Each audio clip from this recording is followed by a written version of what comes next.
గాజువాకని ఇచ్చారు మీకు అనకాపల్లి కాకుండా. ఎలా ఉంటుంది గాజువాక అంటే హోమ్ పిచ్ మీద బ్యాటింగ్ చేస్తే ఏ రకంగా ఉంటుందో ఆ రకంగానే ఉంటుంది. ఆయన ఏం చెప్పినా సరే దానికి మనం కాదను అనేటువంటి నమ్మకం వారికి ఉంది. కోడిగుడ్ల పరిశ్రమ, చేపలు వేయించుకోవడం, ఇలాంటి అపవాదులు ఎందుకు మోస్తున్నారు? ఏదో ఒకటి పట్టుకొని ఏడుస్తున్నారు. నా మీద వచ్చినటువంటి ట్రోలింగ్ ఇది చూడడానికి ఇష్టపడేటువంటి వారు. నేను ఏదైనా మంచి చెప్తే లభం శుభం తెలియని ఒక చిన్నపిల్లడు ఒకడు గతంలో ఇండస్ట్రియల్ మినిస్టర్ ఎలగబెట్టాడు. పక్కెళ్ళి పార్కులు ఆడుకోమంటే వాళ్ళ నాన్న తీసుకెళ్ళి మినిస్టర్ చేశాడు. ఇంకో ఆయన ఏమో అసలు ఏమీ తెలియకపోయినా మన నెత్తి మీదకి ఆ చిరంజీవి గారి పేరు పెట్టుకుని మన నెత్తికి వచ్చి మీ మీద మాట్లాడుతున్నాం మాటలకి. Why can't you give a counter like this? చెవులుండి నాకు వినబడట్లేదు, కళ్ళుండి కనబడట్లేదు అన్నోడికి ఎంత చెప్పినా మనం ఏం చేస్తాం సార్? ప్రజా ఉద్యమానికి ఒక పెద్ద పీట వేయడానికే జగన్మోహన్ రెడ్డి గారు మీ నెత్తిని ఈ గాజువాక పెట్టారు అనుకో. రాష్ట్ర ప్రయోజనాల కన్నా ఏది ఇంక ఏ అవసరం ఉండదు ఉండబోదు అనేటువంటి మాట నరేంద్ర మోడీని పక్కన కూర్చోబెట్టి చెప్పినటువంటి మగవాడు జగన్మోహన్ రెడ్డి. కనీసం ఆ స్టీల్ ప్లాంట్ అనేటువంటి పేరెత్తడానికి కూడా భయపడినటువంటి వ్యక్తి చంద్రబాబు నాయుడు. 95 తర్వాత ఇండివిజువల్గా కంటెస్ట్ చేసి గెలిచిన ఒక ఎలక్షన్ చెప్పండి.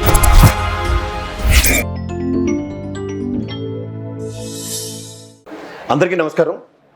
ఈనాటి నా ముఖాముఖిలో ఒక చిన్న బొడతడుగా ఒడి అడుగులు వేస్తూ రాజకీయం పట్ల అడుగులేస్తున్నాడా అని నేను చిన్నప్పుడు చూసిన అమర్నాథ్ తండ్రి వారసత్వాన్ని పుణికిపుచ్చుకొని 2.5 సంవత్సరాలు మా నాయన కాదు నేను కూడా మంత్రిని చేయగలను.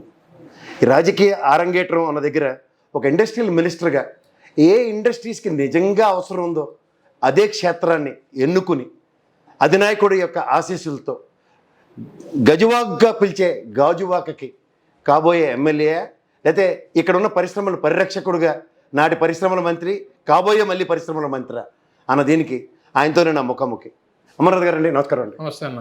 సార్, మీ రాజకీయ అరంగేట్రం మీ నాన్నగారి ప్రస్థానంలో వడిగా అడుగులేస్తూ వయసు పెంచుకుంటాను కానీ రాజకీయ అరంగేట్రం చేయలేకపోయారు. మీ నాన్నగారు రాజశేఖర రెడ్డి గారు ఒకరికొకరు విడదీయని బంధాన్ని ఇవాళ మీరు జగన్మోహన్ రెడ్డి గారు మీరు అదే బంధాన్ని, ఎందుకంటే ఆయన ఇంత పెద్ద నమ్మకం మీ మీద పెట్టి గాజువాకని ఇచ్చారు మీకు అనకాపల్లి కాకుండా. అంటే హోమ్ పిచ్ కాకుండా సచిన్ టెండూల్కర్ ఎక్కడికి వెళ్ళినా సెంచరీ కొట్టగలడనా? ఇదే హోమ్ పిచ్ నాకు. అదే చెప్తున్నాను సార్. గాజువాక మీ అందరికి తెలుసు, నాన్నగారితో కూడా మీ అందరికి పరిచయం ఉంది.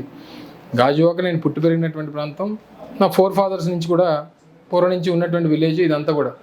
సో అందుకే నేను మొన్న కూడా ఒక ఇంటర్వ్యూ అయినప్పుడు కూడా చెప్పడం జరిగింది. సో ఎలా ఉంటుంది గాజువాక అంటే హోమ్ పిచ్ మీద బ్యాటింగ్ చేస్తే ఏ రకంగా ఉంటుందో ఆ రకంగానే ఉంటుంది. సో డెఫినెట్గా గాజువాకలో నాకు తెలియని ప్రాంతం లేదు, నాకు తెలియని వ్యక్తి లేడు, లేకపోతే నాకు తెలియనటువంటి కాలనీలు లేవు, లేదా గతంలో నాన్న హయాంలో ఆయన ఎమ్మెల్యేగా మంత్రిగా ఈ ప్రాంతానికి చేసినటువంటి కార్యక్రమాలు. ఎందుకంటే నేను ఇప్పుడు కూడా చాలా విలేజెస్ ప్రచారంకి వెళ్ళినప్పుడు వారందరూ కూడా వచ్చి నాన్న టైంలో మాకు పట్టాలు ఇచ్చాడు, లేదా పవర్ ఇచ్చారు, లేకపోతే మాకు వాటర్ ఇచ్చారు, వాటర్ ట్యాంకులు కట్టారు, తుఫాన్ షెల్టర్ కట్టారు, కమ్యూనిటీ హాల్స్ కట్టారు, స్కూల్ బిల్డింగ్స్ కట్టారు.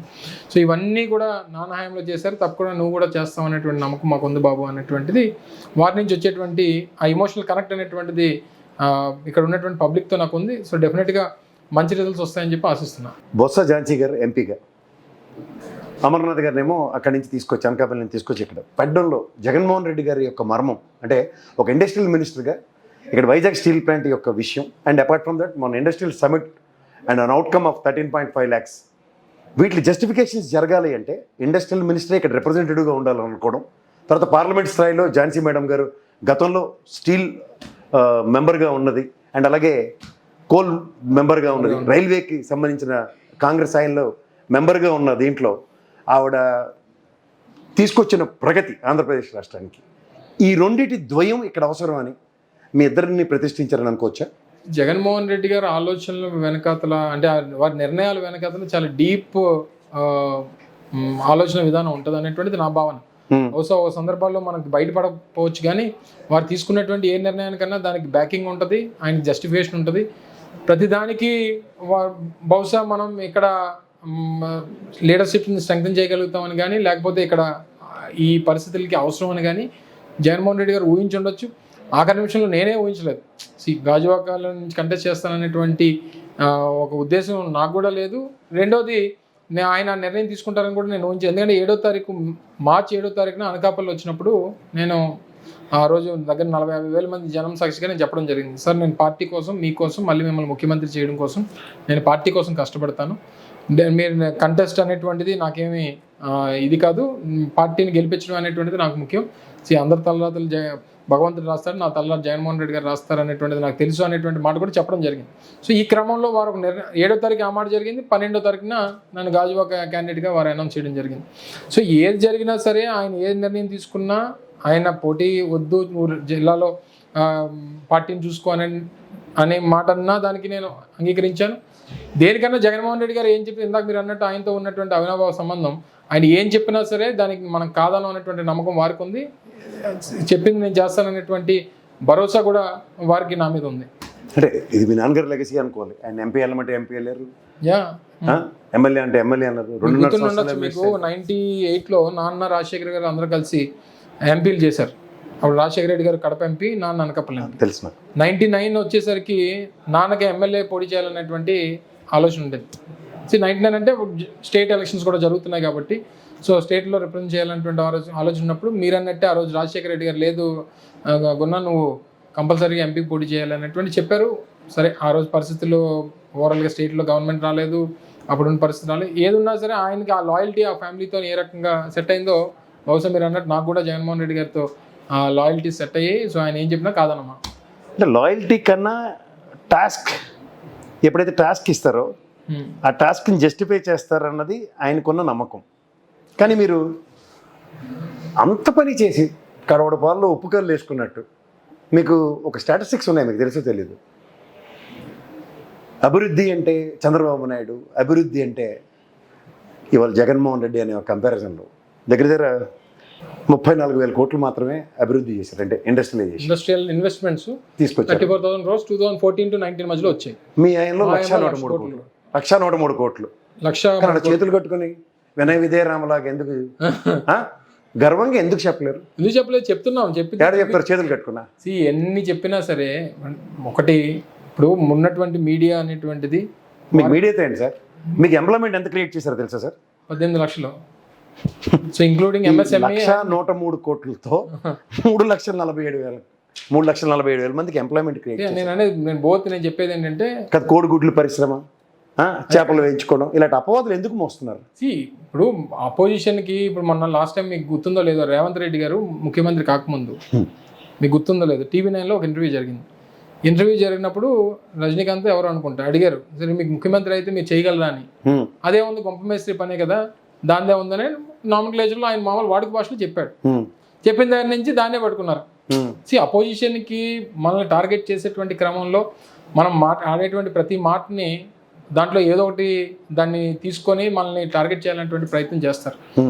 ఈ రోజు వరకు ఇట్స్ అన్ ఎవల్యూషన్ ప్రొసీజర్లో మనం మాట్లాడినటువంటి మాటలో, లేకపోతే ఇంకోటి మనం చాలా సందర్భాల్లో, అందులో మీరు అన్నట్టు మీ వాయిసెస్ కూడా నేను చూస్తుంటా.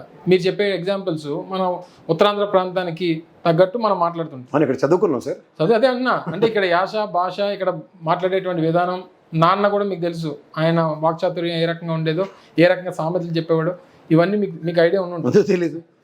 తగ్గట్టు మీరు ఎందుకు చెప్పట్లేదు? సో నేను అనేది ఏంటంటే ఇందులోనే ఇప్పుడు నేను చెప్పినవి అన్నీ చూపించలేదు కదా, ఏదో ఒకటి పట్టుకొని ఏడుస్తున్నారు.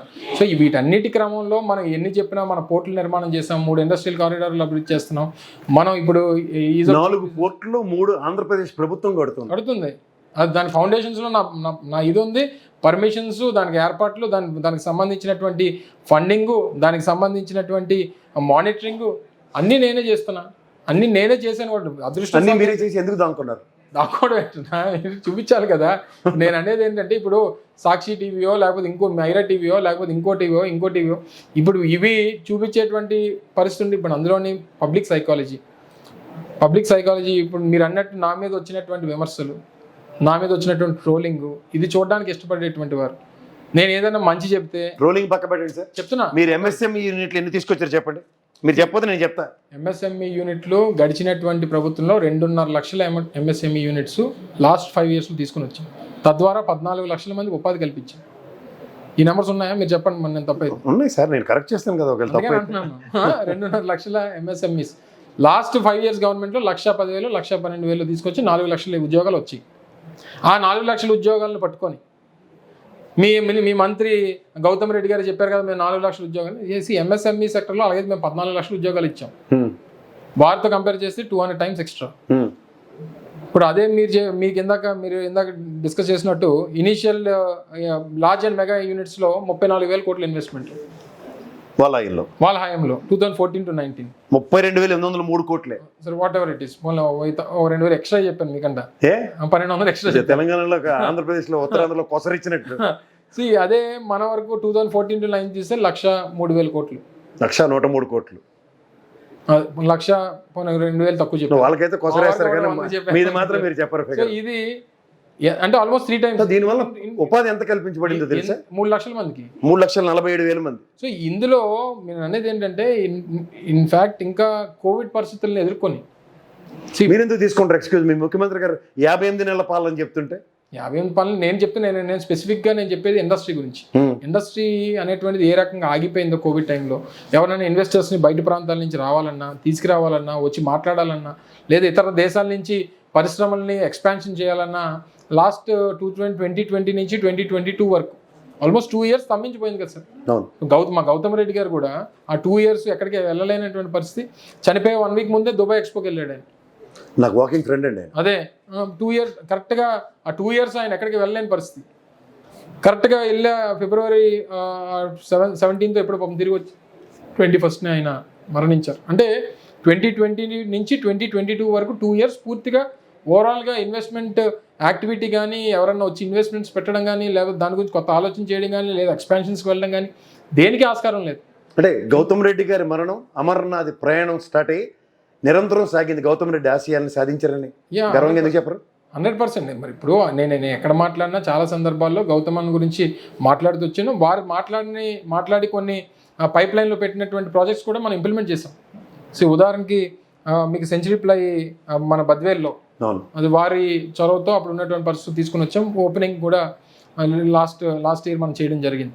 సో మన అలాగే రామాయపట్నం పోర్ట్ కానీ, లేకపోతే మచిలీపట్నం కానీ, లేదా మూలపేట పోర్ట్ కానీ, వీటన్నిటికీ అయితే యాజ్ అ మినిస్టర్గా, లేదా కాకినాడలో యాంకరేజ్ పోర్ట్ ఎప్పుడో పూర్వం నుంచి ఉన్నటువంటి పోర్టు, అది మేజర్గా ఈ రైస్ ఎక్స్పోర్ట్ అనేటువంటిది మన ప్రాంతం నుంచి జరుగుతుంది.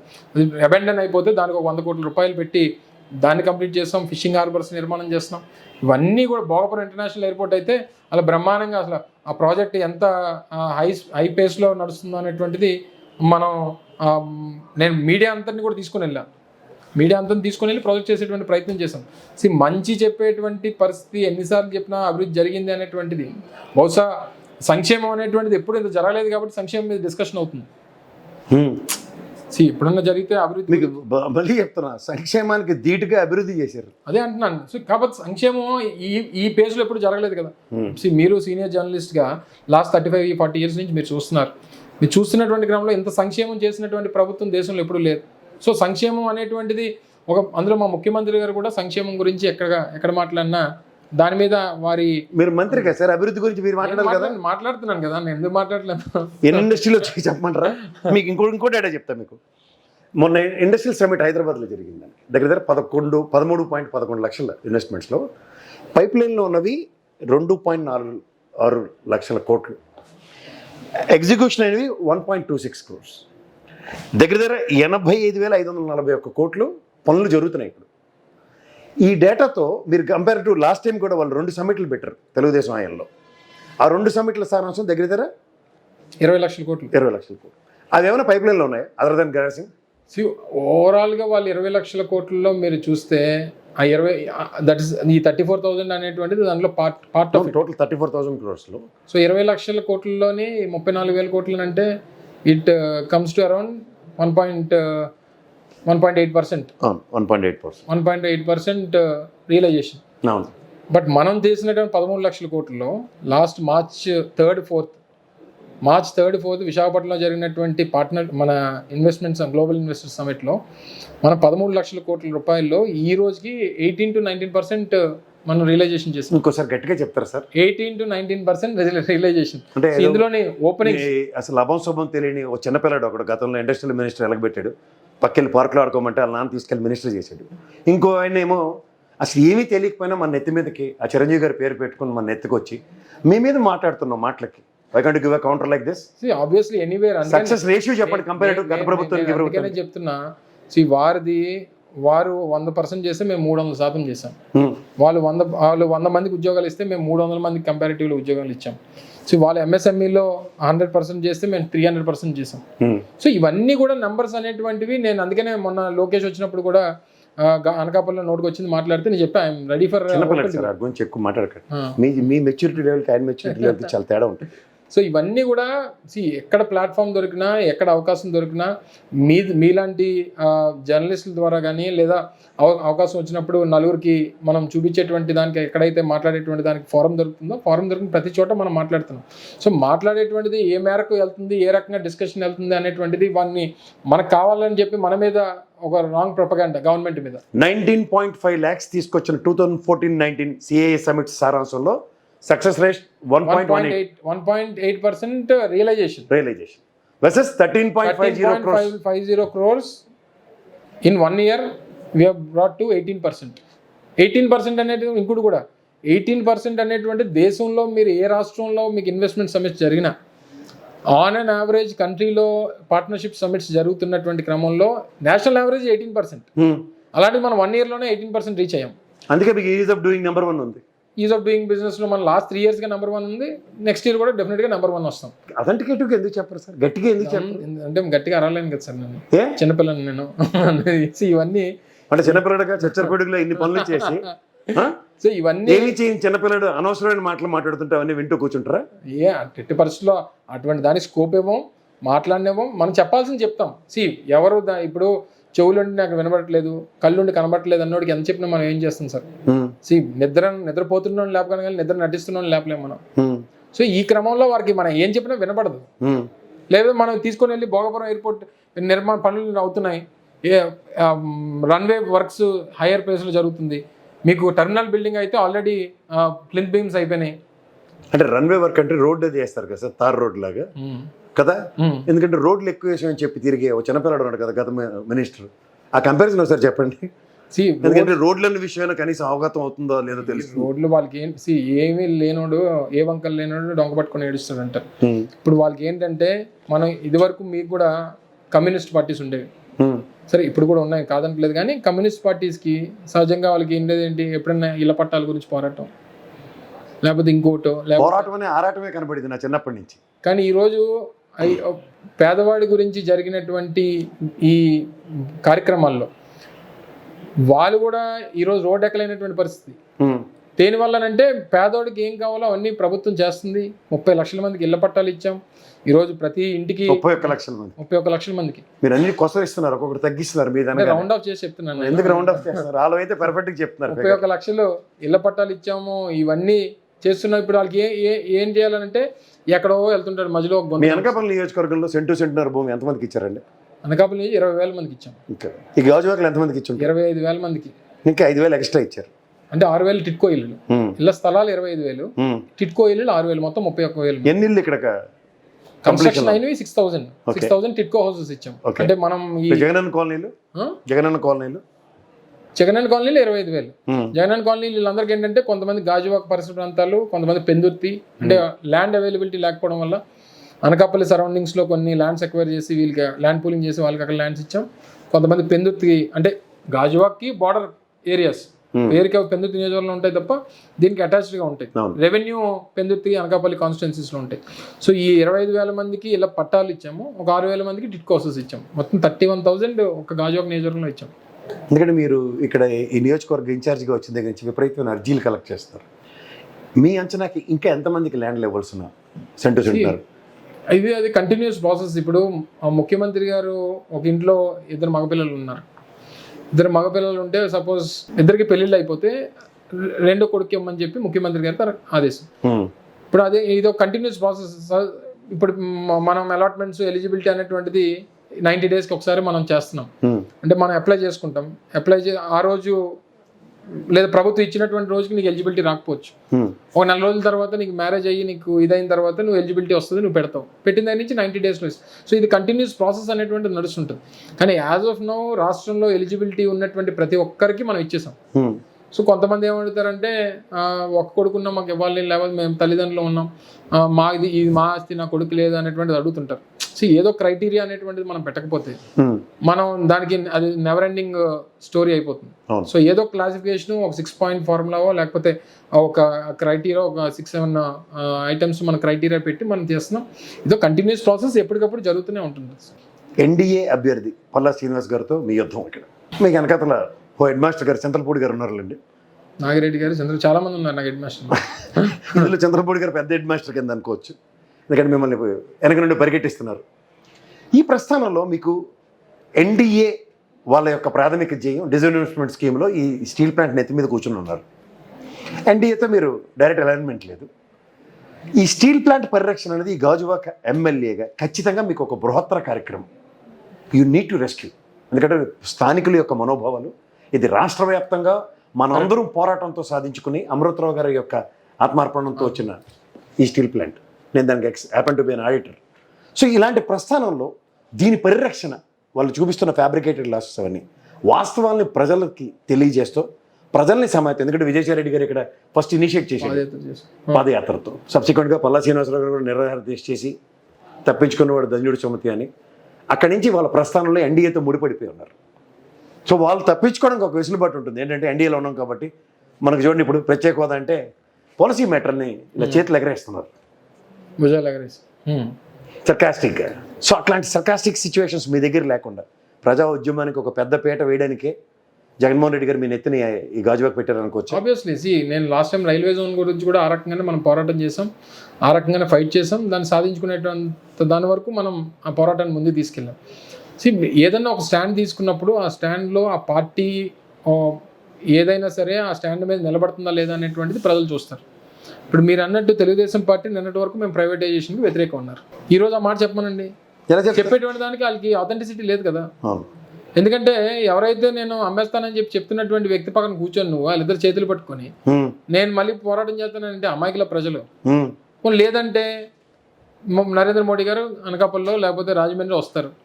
మీరు అన్నట్టు స్టీల్ ప్లాంట్ అనేటువంటి issue it's not only confined to Gajuwaka లేదా విశాఖపట్నానికి కన్ఫైన్డ్ కాదు, సమైక్య రాష్ట్రంలో ఉమ్మడి ఆంధ్ర రాష్ట్రంలో ఉన్నప్పుడు అన్ని ప్రాంతాల నుంచి వచ్చి 32 మంది ప్రాణాలు బలిగొని సాధించుకున్నటువంటి ప్లాంట్. సో ఇంతమంది సెంటిమెంట్తో ఇన్వాల్వ్ అయినటువంటిది నరేంద్ర మోడీ గారు ఎక్కడే కాదు ఢిల్లీలో కూర్చున్నా చెప్పమనండి, స్టీల్ ప్లాంట్ ప్రైవేటైజేషన్ విశాఖపట్నానికి సంబంధించి మేము విత్డ్రా చేసుకుంటున్నాం. ఆ పొలిటికల్ గెయిన్ ఏదో వాళ్ళని తీసుకోమనండి. నేను అందుకని చాలా సందర్భాల్లో చెప్పాను, ఆ పొలిటికల్ గెయిన్ లేకపోతే పొలిటికల్ అడ్వాంటేజో స్టీల్ ప్లాంట్ విషయంలో నాకు నష్టం జరిగిన, స్టీల్ ప్లాంట్ కాపాడుకునేటువంటి పరిస్థితి వచ్చినప్పుడు నాకు నష్టం జరిగినా పర్వాలేదని చెప్పి నేను చాలా సందర్భాల్లో చెప్పాను. ఇప్పటికీ దానికి స్టాండ్ అయ్యి ఉన్నాను. కానీ వాళ్ళు పొలిటికల్ అడ్వాంటేజ్ తీసుకొని తీసుకునేటువంటి దానికి డిస్ఇన్వెస్ట్మెంట్ ఆపుతున్నాం అనేటువంటి చెప్పకుండా మేము ఫైట్ చేస్తున్నాం అని అంటే మీనింగ్లెస్. అది మీరు ఇంకా త్యాగం చేసేస్తాను, నేను వదిలేస్తానని your in situation of giving up. Yeah, but మీ జగన్మోహన్ రెడ్డి గారు గివింగ్ అప్ లో లేరు. Your competent authority that you can competently fight with the situation. That will fight sir. అది మీ నాయకుడు మీ మీద ఉంచున్నాం. నేను 100% ఫైట్ చేస్తాను. ఫైట్ దేనికి చేస్తున్నాం? Steel plant privatisation. మీ చిత్తశుద్ధి పొలిటికల్ గెయిన్ అన్నది కానప్పుడు పోరాటానికి సిద్ధమా? Yeah, 100% any time. వాళ్ళకి పోరాటానికి కూడా చిత్తశుద్ధి పొలిటికల్ గెయిన్ అన్నది ఆన్సర్ లేదు కదా. ఇదే disinvestment Chandrababu Naidu NDA convener గా ఉన్నప్పుడు చేస్తే ఇదే కార్మిక సంఘాలు టెంట్ వేస్తే 15 రోజుల్లో లేపేశాడు అందరినీ. మరి ఆయన ఎన్డీఏ కన్వీనర్గా ఉన్నాడు. చెప్పండి, సంవత్సరం పైచలకి ఇంకా ఉద్యమం నడుస్తూనే ఉంది. బిహెచ్పివి ఇది 1160 సంవత్సరం పైన సార్, 1165 రోజులుగా నడుస్తుంది. ఈ రోజు వరకు ఒక్కరి మీద కేసు పెట్టలే. లేదా ఎవరన్నా మేము నేషనల్ హైవే మీద ప్రొసెషన్ తీస్తామన్నా, లేదన్నా ఒక రోడ్ యాప్ మీటింగ్ పెడతామన్నా, లేకపోతే ఒక నిరాహార దీక్ష చేస్తామన్నా, ఇంకోటి చేస్తామన్నా, ఏది చేస్తామన్నా సరే గవర్నమెంట్ సపోర్ట్ చేస్తూ వచ్చింది. సో గవర్నమెంట్ ఎందుకు సపోర్ట్ చేస్తుంది? ఆ ఉద్యమానికి మద్దతు ఇస్తుంది కాబట్టి సపోర్ట్ చేస్తుంది. ప్రైవేటైజేషన్ వ్యతిరేకం కాబట్టి సపోర్ట్ చేస్తుంది. అంటే మీ అధినాయకుడికి చిత్తశుద్ధి ఉంది, ఆ అధినాయకుడికి చిత్తశుద్ధి లేదు. 11 రోజుల్లో టెంట్ లేపేశాడు. ఈ రోజు మళ్ళీ నిర్ణయం తీసుకున్నటువంటి పార్టీతో జతకట్టాడు. మరి వాళ్ళ అచ్చని పచ్చపోసు కబుర్లు చెప్పడానికి ఎన్డీఏ కూటమి నుంచి పవన్ కళ్యాణ్ కూడా వస్తాడు అనుకుంటారు నెత్తి మీద. కనీసం మొన్న చిలకలూరుపేటలో మీటింగ్ అయితే ఉమ్మడి సభ ఫస్ట్ చిలకలూరుపేటలో జరిగింది. బహుశా 45 రోజులు అయింది. కనీసం ఈయన స్టీల్ ప్లాంట్ ప్రైవేటైజ్ చేయొద్దని చెప్పి ఈయన అడగలేదు. స్టీల్ ప్లాంట్ ప్రైవేటైజేషన్కి సంబంధించి ఆయన ఎలాగా నోరెత్తలేదు.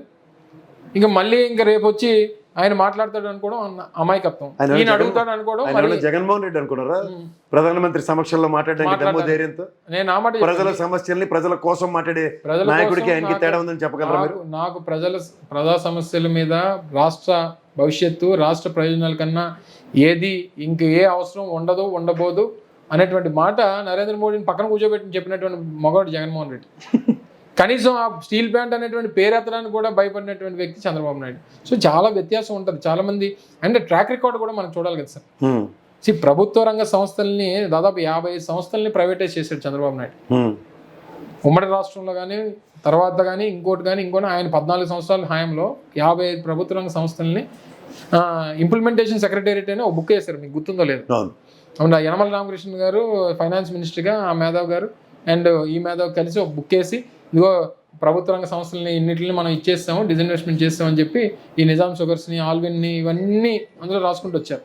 సో వాళ్ళ తాలూకా అభిప్రాయం అనేటువంటిది మొదటి నుంచి వాళ్ళకి ఒక ట్రాక్ రికార్డ్ ఉంది. హిందుస్థాన్ జింక్ మా గ్రామం మేము భూములు ఇచ్చాం దానికి, అది వేదాంతంగా అమ్మేశారు. ఆయన ఎన్డీఏ కన్వీనర్, బిహెచ్పి అమ్మిపోయాడు. హిందుస్థాన్ షిప్ యార్డ్, ఆ రోజు స్టీల్ ప్లాంట్, ఆ రోజు మళ్ళీ తిరిగి రాజశేఖర రెడ్డి గారు హిందుస్థాన్ షిప్ యార్డ్ ఆ రోజు డిఫెన్స్ కి విలీనం చేసి దానికి ఆర్డర్స్ ఇప్పించి దాన్ని కాపాడారు. స్టీల్ ప్లాంట్ అమ్మేద్దాం అనుకున్నటువంటి చంద్రబాబు నాయుడు ఆ రోజు ఎన్డీఏ దాన్ని తిరిగి మళ్ళీ కాపాడి మళ్ళీ దాని ఎక్స్పాన్షన్కి మళ్ళీ ఫండింగ్ చేసి మళ్ళీ ఆ రోజు మన్మోహన్ సింగ్ తీసుకుని వచ్చి ఫౌండేషన్ వేయించి అన్ని చేసినటువంటిది రాజశేఖర రెడ్డి. ట్రాక్ రికార్డ్స్ అనేటువంటి ఉంటాయి. ఇప్పుడు నా తండ్రి చేసినటువంటిది నేను చేయాలనేటువంటిది నా తపన ఉంటుంది. లెగసీ అది కంటిన్యూ చేయాలి. మీ నాన్నగారు రాజశేఖర రెడ్డి గారు జగన్మోహన్ రెడ్డి గారు ఒక ఆశయం ఇచ్చారు, అంతే కదా, కానీ వాళ్ళకి ఆశ ఇచ్చారు. పదవి అనే ఆశ. అంటే అందులోని ఈ జగన్మోహన్ రెడ్డి గారు అంటే పీపుల్స్ లీడర్. ఆయన ఎమర్జ్ అయినటువంటి లీడరు. ఆయన సొంతంగా పార్టీ పెట్టి దాన్ని నిలబెట్టి ఈరోజు ఈ స్థాయికి తీసుకుని వచ్చి లక్షల మంది ఆ అధికారాన్ని ఇచ్చి ఈరోజు గ్రామ స్థాయి నుంచి వార్డు మెంబర్ల దగ్గర నుంచి సర్పంచ్లు, మున్సిపల్ చైర్మన్లు, కౌన్సిలర్లు, కార్పొరేటర్లు పెద్ద వ్యవస్థని సొంతంగా తయారు చేశాడు. ఇప్పుడు ఎవరో చేసిన దానికి వెళ్ళి నువ్వు చంద్రబాబు నాయుడు గారు చేసింది ఏంటి? Is never people's leader. NT Ramarao గారు అది స్థాపించారు. దానికి వెళ్ళి నువ్వు లాక్కున్నావు. నువ్వు ఇండివిజువల్గా 95 తర్వాత ఇండివిజువల్గా కంటెస్ట్ చేసి గెలిచిన ఒక ఎలక్షన్ చెప్పమనండి. లేదు కదా. అయితే మీరు మీ జగన్మోహన్ రెడ్డి గారు ప్రాంత పరిరక్షకుడుగా ఆవిర్భవించి ప్రాంతాన్ని పరిరక్షిస్తున్న నాయకుడికి మీరు ఒక వీర సైనికుడు. ఇప్పుడు వాళ్ళ గాజువాక్ టాస్క్లో స్టీల్ ప్లాంట్ పరిరక్షకుడుగా కాబోతున్నారు. అపార్ట్ ఫ్రమ్ దట్ ఇవాళ మీరు లోకల్ మేనిఫెస్టో కూడా రిలీజ్ చేశారు. ఇది ఫస్ట్ ఎవర్. అంటే నేను కొంతమంది మార్గాని భరత్ని, అలాగే మన వెంకటరామరెడ్డి గారు, ఇలాంటి వాళ్ళు నిరంతరం ప్రజల్లో తిరిగే నాయకులు, వాళ్ళ నుంచి స్ఫూర్తి పొందే మీరు ఇవాళ లోకల్ మేనిఫెస్టో రిలీజ్ చేశారు. అంటే అదర్వైజ్ మీరు నియోజకవర్గం మారారు కాబట్టి నేను వచ్చి దీన్ని జస్టిఫై చేస్తాను 100%. ఎందుకంటే నాకు బాధ్యత ఉంది.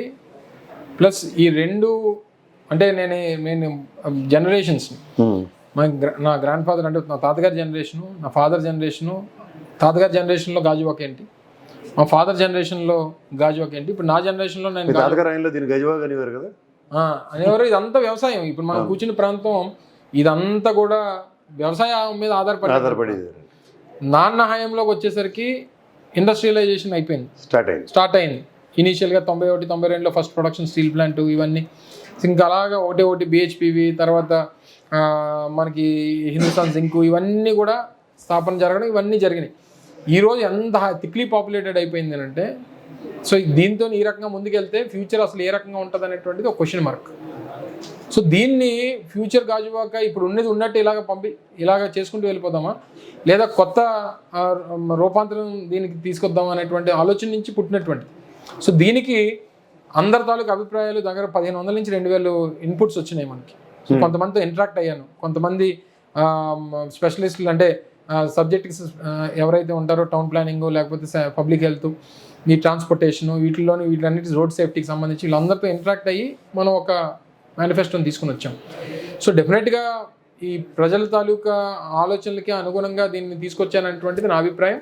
సో డెఫినెట్గా దీన్ని ప్రజలు స్వాగతిస్తారనేటువంటిది కూడా బలంగా నమ్ముతున్నాను. అపార్ట్ ఫ్రమ్ దట్ మీరు ఒక ఇండస్ట్రియల్ మినిస్టర్గా వైజాగ్ షిప్ యార్డ్కి ఒక హ్యూజ్ ఇన్వెస్ట్మెంట్స్ తీసుకొచ్చారు, అదేనా చెప్తారా? షిప్ యార్డ్ అంటే కమ్స్ అండర్ నేషనల్ దీంట్లోకి వస్తుంది. I'm not particular about that. అంటే నాకు స్పెసిఫిక్ ఇది లేదు. నేను ఎన్టీపీసీకి సంబంధించి గ్రీన్ హైడ్రోజన్ హబ్లో ఆల్మోస్ట్ 1.2 lakh crores ఏదైతే ఇప్పుడు మన దీంట్లోనే తీసుకొచ్చామో 1.2 lakh crores ఇన్వెస్ట్మెంట్ దీనికి గ్రీన్ హైడ్రోజన్ హబ్గా దీన్ని డెవలప్ చేయాలనేటువంటి ఉద్దేశంతో 1200 acres మనం అలాట్మెంట్ చేయించి దానికి వచ్చేస్తున్నాం. అదొక మేజర్ ప్రాజెక్టు. రెండోది బల్క్ డ్రగ్ పార్క్ ఒకటి. ఓకే. బల్క్ డ్రగ్ పార్క్ నక్కపల్లిలో అక్కడ గ్యారంటీగా మినిమం ఒక 35,000 crores ఇన్వెస్ట్మెంట్ అనేటువంటిది వస్తుంది. ఒక 50,000 మందికి ఎంప్లాయ్మెంట్ అనేటువంటి క్రియేట్ చేయబోతున్నాం. పోర్ట్స్లో ఇన్వెస్ట్మెంట్ పోర్ట్స్ ఇన్వెస్ట్మెంట్ ఓవరాల్గా ఎగ్జిస్టింగ్ మీరు అన్నట్టు ప్రభుత్వం నిర్మిస్తున్నటువంటి పోర్టులకి అయ్యేటువంటి ఖర్చు 12,000 కోట్లు. అవును. ఫిషింగ్ హార్బర్స్కి అయ్యేటువంటి ఖర్చు ఒక 2,500 నుంచి 3,000 కోట్లు. ఓవరాల్గా పోర్ట్ లెడ్ ఎకానమీ మీద మనం ఖర్చు పెట్టేటువంటిది దాదాపు 16,000 కోట్ల రూపాయలు మనం ఖర్చు పెట్టబోతా ఉన్నాం. సో దాని మీద వచ్చేటువంటి ఇన్వెస్ట్మెంట్ ఇండోసోల్ మీరు తీసుకుంటే రామాయపట్నం పోర్ట్ దగ్గర 50,000 కోట్ల రూపాయలు పెట్టి 50,000 కోట్ల రూపాయలతో అక్కడ ఇన్వెస్ట్మెంట్ అనేటువంటిది వస్తుంది. దానికి సంబంధించి ల్యాండ్ ఎక్విజిషన్ అన్నిట్లు కూడా మనం అప్రూవల్స్ ఇచ్చాం. ల్యాండ్ ఎక్విజిషన్ జరుగుతుంది. ఒక మేజర్ హబ్ కింద అది తయారు కాబోతా ఉంది అనేటువంటిది కూడా బలంగా నమ్ముతున్నాం.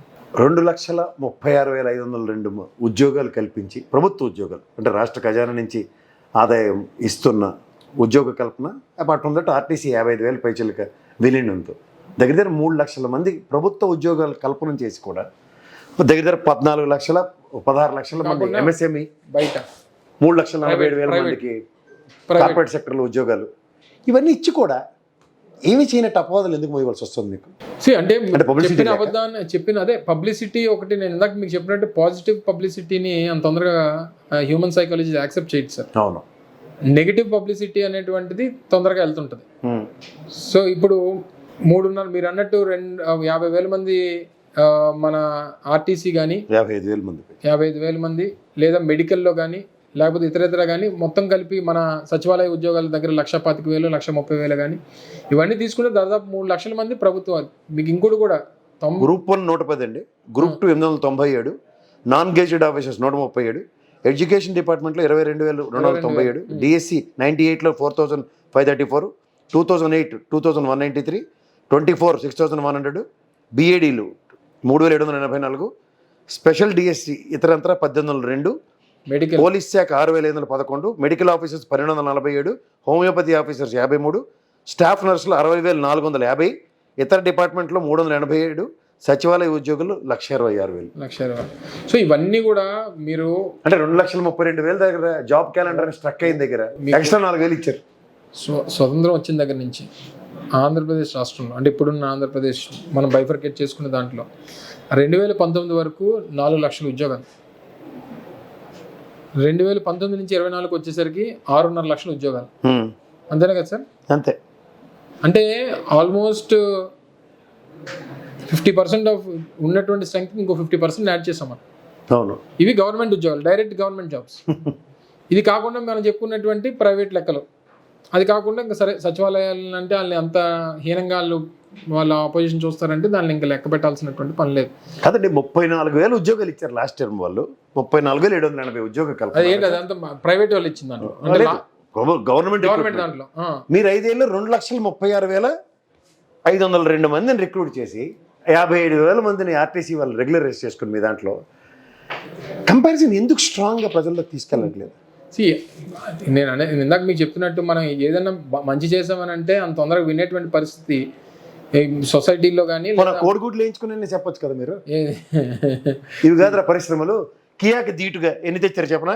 2019 నుంచి 24 మధ్యలో ఇక్కడ ఉదాహరణగా అచ్యుతాపురంలో తీసుకుంటే యోకోహామా టైర్స్ కంపెనీ, అవును, లేదా నేను మంత్రిగా బాధ్యతలు తీసుకున్నటువంటి రోజున గ్రాసిమ్ ఇండస్ట్రీస్ కానీ, లేదా మీకు మన నాయుడుపేట దగ్గర మాండెలస్ అనేటువంటిది ఒక ప్రపంచ ప్రఖ్యాతిగాంచినటువంటి చాక్లెట్ల తయారీ కంపెనీ మాండెలస్ లాంటి సంస్థలు కానీ, లేకపోతే మీకు డైకిన్ ఏసీస్ కానీ, బ్లూ స్టార్ ఏసీస్ కానీ, పానాసోనిక్ కానీ, లేదా టీసీఎల్ లాంటి సంస్థలు, చైనాకు సంబంధించినటువంటి టీసీఎల్ మన ఈ టీవీ ప్యానల్స్ తయారు చేసేటువంటి సంస్థలు కానీ, ఫాక్స్ లింక్స్ కానీ, డిక్సన్ కానీ, మరి పోర్టుల నిర్మాణం కానీ, ఇది ఒకటి 2 ఎన్నని మనం చెప్తాం. ఇన్ఫోసిస్ లాంటి ఆంధ్రప్రదేశ్ రాష్ట్రానికి ఏసీలకు ఒక ప్రత్యేకత తెలుసా? రేపు రాబోయేటువంటి 2 సంవత్సరాల్లో 2026 సంవత్సరం వచ్చేసరికి దేశంలో తయారయ్యేటువంటి 100 ఏసీల్లో 46 ఏసీలు ఆంధ్రప్రదేశ్ నుంచి తయారైపోతున్నాయి. సో దానికి పునాదులు వేసింది కూడా జగన్మోహన్ రెడ్డి గారు. ఇందాక నేను చెప్పినట్టు డైకిన్, హేవెల్స్, లాయిడ్, పానాసోనిక్, వీటన్నిటికీ మనం ఆంధ్రప్రదేశ్ హబ్గా తయారు చేసాం. వాళ్ళందరినీ తీసుకొని వచ్చి ఇక్కడ పెట్టాం. దానికి ఇండస్ట్రియల్ మినిస్టర్ ఎవరండి? ఇంకెవరు? అప్పుడైనా గట్టిగా చెప్తారా? సో ఇవన్నీ నేను రీసెంట్గా జగన్మోహన్ రెడ్డి గారు పనిచేసేవాడికి మినిస్టర్ ఇస్తున్నా సరే ఎందుకు ఇన్ని అపవాదులు మోస్తున్నాడు అని చాలా బాధగా ఉంది. ఒక్కటిసారి నేను మీరు చెప్పినటువంటి అంటే అపవాదులు మోసేటువంటి దాంట్లో నేను ఎక్కడ ఏ రోజు తప్పు మాట్లాడలేదు అనేటువంటిది నా అభిప్రాయం. ఎన్ని గంటలు ప్రశాంతంగా పడుకోగలుగుతున్నారు మీరు? నేను హ్యాపీ పడుకున్నాను. నేను మా ఆవిడ నన్ను అంటుంటుంది, మీకు అలా పడుకునేటువంటి దానికి టైం తెలీదు, మనం మంచం మీద పడిన అంటే తప్పమని పడుకుంటాము. పని చేశారు కాబట్టి నిద్రపోతుంది హ్యాపీగానా, టెన్షన్ లేదు. అది ఎందుకంటే 10 మందికి ఉపాధి కల్పించామని గర్వం ఉంది. 100% సార్, మన జాబ్ సాటిస్ఫాక్షన్ అనేటువంటిది ఎప్పుడు ఇంపార్టెంట్. జగన్మోహన్ రెడ్డి గారితో ఒకరోజు లంచ్ చేసినప్పుడు నేను, జగన్మోహన్ రెడ్డి గారు, జోగి రమేష్ గారు ముగ్గురం ఆ రోజు క్యాబినెట్ మీటింగ్ మీరు ఇప్పుడు ఉన్న దాంట్లో మీ ఇద్దరు పని మంత్రులు ఎవరే 31 లక్షలు ఇచ్చిన పట్టాలు ఇద్దరు కలిసి కూర్చొని ఆ రోజు ముఖ్యమంత్రి గారి ఇంటి దగ్గర లంచ్ చేస్తున్నప్పుడు జోగి ఏమన్నారంటే, అన్న అమర్ మీద విపరీతమైన టార్గెట్ చేశారు అనేటువంటిది ఆయన చెప్పాడు. ఈ పని చేసిన వాడి మీద టార్గెట్ చేస్తారు, నువ్వు అవన్నీ పట్టించుకోకు, నువ్వు పట్టించుకుంటే పని చేయలేవు, నేనేమనుకుంటున్నాను అనేటువంటిది నీకు ఇంపార్టెంట్ తప్ప జనం ఏమనుకుంటున్నారు అనేటువంటిది నువ్వు నీ పని అనేటువంటిది నేను నిన్ను అసెస్ చేస్తాను, సో నువ్వు అవన్నీ పట్టించుకోక అనేటువంటిది ముఖ్యమంత్రి గారు చెప్పారు. అందులో రెండోది, నేను ఏ రోజు మాట్లాడినా సరే నేను జస్టిఫికేషన్ లేకుండా ఏ మాట మాట్లాడినాను. సో ఏదైనా మాట్లాడితే దాన్ని ఏ రకంగా కట్ చేసుకొని ఏదైనా చేసి ఏదైనా ప్రమోట్ చేసుకుంటే అది వాళ్ళ తాలూకా విఘ్నతకు వదిలేస్తున్నాను తప్ప ఏ రోజు నేను తప్పు మాట్లాడలేదు, తప్పు మాట్లాడాల్సినటువంటి అవసరం కూడా నాకు లేదు. నిజంగా ఆయన మంత్రివర్గంలో ఎవరైతే ఉన్నారో వాళ్ళందరినీ చేపల కింద తోమిన తర్వాత మంత్రి పదవులు ఇస్తే కూర చేసుకోవడానికి ఉపయోగపడేలాగా ఉన్నారు. మీరు అది గమనించారా? ఏమి చూసుకోండి కావాలంటే ఎవరైతే మంత్రులు కాలేదో వాళ్ళందరినీ చేపలు తోలినట్టు తోగుతాడు జగన్మోహన్ రెడ్డి. ఇప్పుడు బుగ్గన రాజేంద్ర గారు ఉన్నారు, అందరూ ఆడిపోసుకుంటున్నారు. But is making his vision FRBM limits కి పరిమితుల్లోనే అప్పులు తీసుకొచ్చి రాష్ట్రాన్ని అపవాదులు మీరు అన్నట్టు పనిచేసేవాడికి అపవాదులు తప్ప. అలాగే జోగి రమేష్ ఆడిపోసుకుంటూనే ఉన్నారు. కానీ 31 లక్షల మందికి గృహ నిర్మాణ శాఖ మంత్రిగా చేసి చూపించారు. ఆల్మోస్ట్ 15 లక్షల ఇల్లు నిర్మిస్తున్నాం, 24 లక్షల ఇల్లు నిర్మాణం అవుతున్నాయి. మీరు ఇండస్ట్రియల్ మినిస్టర్గా ఎంతమంది చేశారో మీకు నోరు రాదు, చెప్పుకోలేరు. పెద్దానికి ఆ కోమటకోటలో కొసర తీసుకుని చెప్తున్నారు. అంటే నాకు తెలిసింది ఏంటంటే, ఒక మంత్రి ఇప్పుడు రోజమ్మ ఉంది పర్యాటక శాఖ మంత్రిగా, ఈ రుషికొండ విషయంలో అపవాదులేమో వస్తున్నారు మీరు, కానీ వాస్తవానికి గవర్నమెంట్ అది. అలాగే ఎకనామిక్స్ మినిస్టర్ అరే ప్రభుత్వం అమ్ముతుందరా బాబు అన్నా సరే దాని మీద అపవాదులు మోస్తున్నారు. అంటే వాళ్ళకి ఏవి కారణాలు దొరక్క ఏ వంకాయలేనమ్మా డొంకటికేసిందన్న అంతే కదా. కారణాలు లేనప్పుడు ఏం చేస్తాడు, ఆ రోడ్డు మీద వెళ్తుంటాడు, ఎక్కడో చిన్న గుంట కనిపిస్తుంది, ఆ గొయ్యికి ఫోటో తీసి అమ్మ రోడ్లు బాగాలేదు రాష్ట్రం అంతా. మనం 1000 కిలోమీటర్లు రోడ్లు నిర్మాణం చేసాం, రోడ్లు నిర్మాణం చేస్తే అవి కనబడట్లేదు, ఇక్కడెక్కడో గొయ్యి పడిపోయింది, అమ్మ రోడ్లు బాగాలేవు అని అంటే. నేను ఆల్గడ్డ ఎమ్మెల్యే గారు నేను ఇంటర్వ్యూ చేసినప్పుడు అలా నామకంకి అన్నారా రోడ్లు తీయన్నా అంటుండే. అహోబిలం దాకా బ్రహ్మాండమైన రోడ్డు వేసి మొత్తం చూపిస్తున్నారు. అంటే నేను అంటుంది there are certain places total 5 years టెన్యూర్లో ఈ రోడ్ల విషయం ఒకటి క్లారిఫై చేయండి సార్. ఎందుకంటే being an industrial minister inter connectivity లేకుండా ఇంత ఇండస్ట్రియలైజేషన్ అయితే జరగదు కదా. 100%. First of all Jaganmohan Reddy గారు అంటే is focusing more on infrastructure కదా. 100%. జగన్మోహన్ రెడ్డి గారు ఫస్ట్ చెప్పేది, ఒక పరిశ్రమ రావాలంటే సహజంగా పరిశ్రమ ఏర్పాటు చేసేటువంటి వ్యక్తి ఇక్కడ వనరులు బేస్ చేసుకుని వచ్చి పరిశ్రమ పెడతాడు. మీరు నేను పిలిచామని చెప్పి రాడు. అవును, సహజ వనరులు కోఆపరేట్ చేయాలి. సహజ వనరులు వాళ్ళకి ఇన్ఫ్రాస్ట్రక్చర్ గవర్నమెంట్ పరంగా ఇవ్వాలి. సార్ చెప్పే ప్రతి మాట వచ్చినటువంటి వాడికి proper road infrastructure, proper power, proper water supply and undisputed land, ఇవి నువ్వు ఫెసిలిటేట్ చేయి. ఎక్కడికి వెళ్ళినా నువ్వు ఇవి చెప్పు, వారు కోరుకునేది ఇదే. ఫస్ట్ అన్డిస్ప్యూటెడ్ ల్యాండ్ కావాలని కోరుకుంటారు. రేపు వాడు మొదలు పెట్టిన తర్వాత 500 ఎకరాలు ఇచ్చిన తర్వాత మధ్యలో ఎవడో వచ్చి ఈ 5 సెంట్లు నాది. ప్రభుత్వం దగ్గర ల్యాండ్ బ్యాంక్ ఎంత ఉంది? 46,000 acres ఉంది రెడీగా. 46,000 acres ఇండస్ట్రియల్ పర్పస్కి అలాట్మెంట్ చేయడానికి ఉంది ల్యాండ్ మా దగ్గర. సో ఇవి ఈ క్రమంలో సార్ చెప్పేది మీరు అన్నట్టు ఇండస్ట్రియల్కి ప్రాపర్ లాజిస్టిక్ సపోర్ట్ లేకపోతే అండ్ రోడ్ ఇన్ఫ్రాస్ట్రక్చర్ అనేటువంటి మోస్ట్ ఇంపార్టెంట్. వాడికి ఒక కంపెనీ నడపాలంటే లారీలు రావాలి, వాడికి రా మెటీరియల్ తీసుకురావాలి, ఒక పెద్ద ఇండస్ట్రీ అంటే రైల్ కనెక్టివిటీ, అంటే రేక్స్ రావడానికి కనెక్టివిటీ ఉండాలి. ఈరోజు ఉదాహరణకి అనకాపల్లి తీసుకుంటే నేషనల్ హైవే ఒక పక్క, రైల్వే ట్రాక్ ఒక పక్క, మధ్యలో 3-4 సిమెంట్ ఇండస్ట్రీస్ వచ్చినాయి. ఆ ఫెసిలిటేషన్ ఉంది అక్కడ, ఇన్ఫ్రాస్ట్రక్చర్. అవి కూడా చెప్పరా సార్? మీ నియోజకవర్గంకి వచ్చిన సిమెంట్ కంపెనీల గురించి కూడా మీరు గట్టిగా చెప్పరా? ఎందుకు అన్ని చెప్తున్నా, చెప్పండి సార్. ఎందుకంటే కోడిగుడ్ల పరిశ్రమలు కదా, సిమెంట్ పరిశ్రమలు కూడా వచ్చాయని చెప్పొచ్చు కదా. కోడిగుడ్ల పరిశ్రమ ఎప్పుడు చెప్పలేదు నేను. ట్రోలింగ్ అవుతుంది దాని మీద మీకు అవుతుంది, కానీ నేను చెప్పింది ఆ మాట కాదులేండి. అది మీరు ఇప్పుడు చెప్పొచ్చు, కానీ నాకు కూడా తెలుసు. ఎందుకంటే ఎంత ఇండస్ట్రియలైజేషన్ చేసిన మీరు, మీ ప్రభుత్వం ఎంత ఇన్ఫ్రాస్ట్రక్చర్ మీద ఫోకస్ చేసిన తర్వాత కూడా, ఆనాడు కిరణ్ కుమార్ రెడ్డి చూడండి, అందరూ దొంగలన్నీ ఒక కోటికి చేరుతారన్నట్టు దగ్గర 87,000 కోట్ల రోడ్లకి నిర్మాణానికి అన్న దగ్గర దాట వేస్తూ చంద్రబాబు నాయుడు గవర్నమెంట్లో రోడ్లు వేయని పరిస్థితి నుంచి వాళ్ళు రోడ్లు వేయని అపవాదం మీరు మోస్తున్నారు, ఈవెన్ ఆఫ్టర్ డూయింగ్ ఇట్.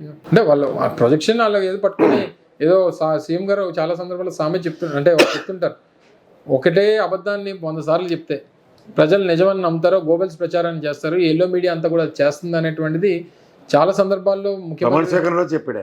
ఆ రోజు చెప్తారు, ప్రతి మీటింగ్ లో చెప్తుంటాడు. సో అది వారు చేసేటువంటి ప్రయత్నం, వారు సక్సెస్ అయ్యారనేటువంటి అభిప్రాయం వారికి ఉండొచ్చు, కానీ ఎట్టి పరిస్థితుల్లో ప్రజలకి వాస్తవాలు ఏంటో అనేటువంటిది అన్నీ తెలుసు. డెఫినెట్గా జగన్మోహన్ రెడ్డి గారు చేసినటువంటి మంచి వారందరూ కూడా నేరుగా లబ్ధి పొందారు. డెఫినెట్గా జగన్మోహన్ రెడ్డి గారిని ఆశీర్వదిస్తారు sir. With good note, vision అంటే ఎగ్జిక్యూషన్ అని నమ్మిన జగన్మోహన్ రెడ్డి వారసుడిగా, ఒక రాష్ట్ర కార్మిక అండ్ ఇండస్ట్రియల్ మినిస్టర్గా రాబోయే రోజుల్లో ఇదే సర్వతోముఖ అభివృద్ధికి సంతరించుకోవడానికి పునాదులు మీ నాన్నగారు 2.5 సంవత్సరాల లెగసీని మీరు 2.5 సంవత్సరాలు కంప్లీట్ చేశారు, కానీ ఇంకొంచెం ఎక్స్ట్రా, ఎందుకంటే మీరు ఎక్కువ పెప్సీ తాగుతారని తెలుసు, దిల్ మాంగే మోర్ అని. జగన్మోహన్ రెడ్డి గారి ఆశీస్సులతో ఇదే ఇండస్ట్రియలైజేషన్ గ్రోత్తో రాష్ట్ర భవిష్యత్తు ఈజ్ ఆఫ్ డూయింగ్ నెంబర్ 1లో మీ వంతుగా మీ సహకారాలు ఉంటాయని ఆశిస్తూ నమస్కారం సార్. Thank you.